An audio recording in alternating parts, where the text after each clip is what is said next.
From allies to adversaries? U.S. Canada trade on the edge. Ottawa, the fragile alliance between Canada and the United States, long held together by trade, diplomacy, and security ties, is once again under strain.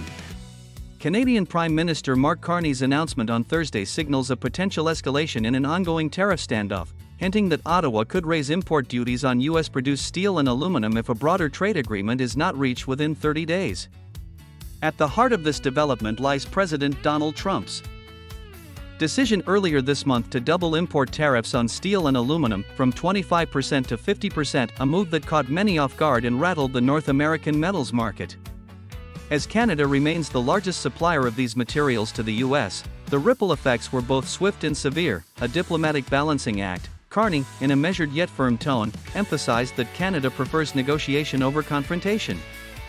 He acknowledged that he and President Trump have agreed to pursue a new economic and security framework by July 21. His government, he said, will adjust counter-tariffs on American metals based on progress made in these talks. By not immediately retaliating against Trump's steep increase, Carney appears to be signaling a strategic pause, one that gives diplomacy a chance while still keeping economic pressure on the table. Yet this approach is not without criticism. Some argue that Canada should act swiftly to protect domestic industry from sudden price shocks and possible job losses. On the other hand, avoiding an immediate escalation allows room for constructive dialogue, a calculated gamble that may yet preserve a cooperative future. Economic stakes on both sides. The numbers are staggering. Over 90% of Canadian steel and aluminum exports are bound for the United States, and Canada consumes about 20% of U.S. steel exports and half of its aluminum output. This mutual dependence makes any trade disruption a double-edged sword. Raising tariffs may provide short-term protection for Canadian producers but risks long-term costs to integrated supply chains and consumer prices on both sides of the border. Carney's broader strategy includes a domestic shift. New procurement rules will give Canadian producers preferential access to federal steel and aluminum contracts.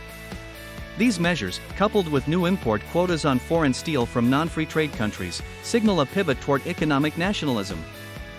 Yet questions remain: will this bolster Canada's industrial resilience, or isolate it in an increasingly protectionist global economy? Political and industrial implications. The stakes go beyond trade. Carney's government has ambitious plans, from doubling housing capacity to building energy infrastructure, all of which require vast quantities of steel and aluminum. Domestic sourcing may support national goals but could drive up costs if international suppliers are frozen out. Moreover, as political leaders step into an election season, protectionist rhetoric may gain traction. Supporting local industry plays well to voters, but the long-term economic consequences of an escalating trade war could prove destabilizing. Conclusion: cooperation or confrontation? Canada stands at a crossroads.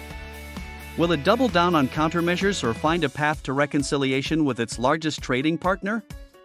The next 30 days will be telling. For now, the message is clear: Ottawa will not sit idle, but it also won't rush blindly into economic warfare.